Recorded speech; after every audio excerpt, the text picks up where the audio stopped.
拜登一个计划让机密文件泄露事件自导自演实锤，美政府呢借机摊牌，一场更可怕的阴谋将席卷全球。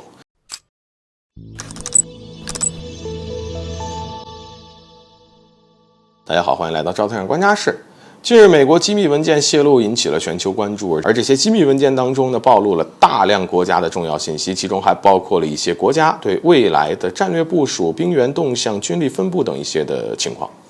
很巧合的是，这些被泄露的机密文件有不少地方被涂改，更为离谱的是，竟然很难找到关于美国方面的信息。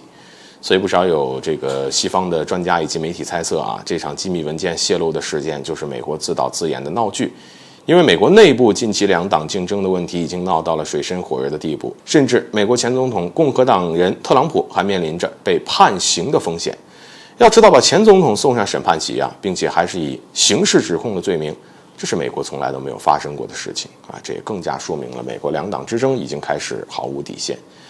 而在美国民众之中有着大量支持率的特朗普也获得了美国民众的同情，拜登政府则是面临着美国民众的指责，所以拜登政府迫切的希望用一件大事来分散民众的注意力。这件事呢，既不能伤害到美国的核心利益，又必须要有足够的关注点，而机密文件泄露事件就是一个好的机会。从实际情况来看，也确实转移了不少美国民众的注意力。如今在美国社交媒体上讨论最多的话题，那就是这次的事件。当然，这也仅仅只是一种猜测并没有太直接的证据来证明。但是拜登政府接下来的举动，就让这种猜测的可能性变得越来越高。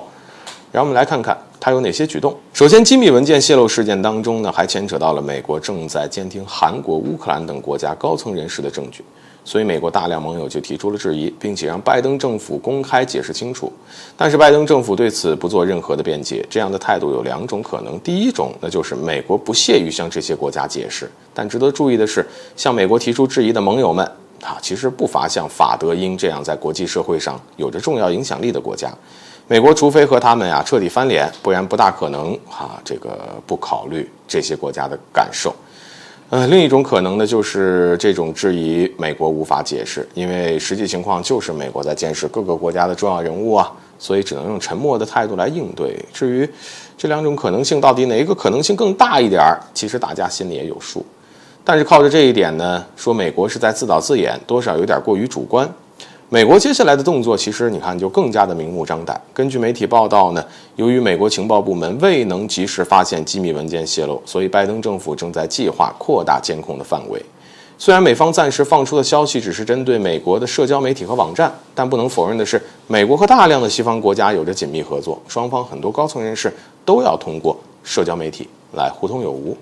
这里边或多或少会涉及一些机密信息，所以美方可以借此掌握更多的情报。如果美国借着这个势头将监控的范围扩大到整个西方乃至整个世界，这各国又没有合适的应对方式，恐怕并不太乐观。因为此前就有很多证据证明美国是有能力对全球进行监控的。虽然不少国家有一定的反制手段，但大多数情况下也只能是阻止美国情报部门对本国高层人士的监视，除非以后这些国家都闭关锁国不和任何国家其他的高层有接触，不然的话还是有可能会面临着机密信息被美国掌控。而更为重要的一点，从这次机密文件泄露的事件发生美国最多也就是挨了一些骂名，实际上没有付出什么代价，反而拜登政府还在利用这次事件获取好处。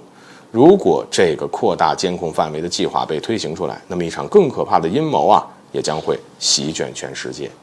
好了，本期节目就到这里，欢迎点赞转发，留下你的精彩评论。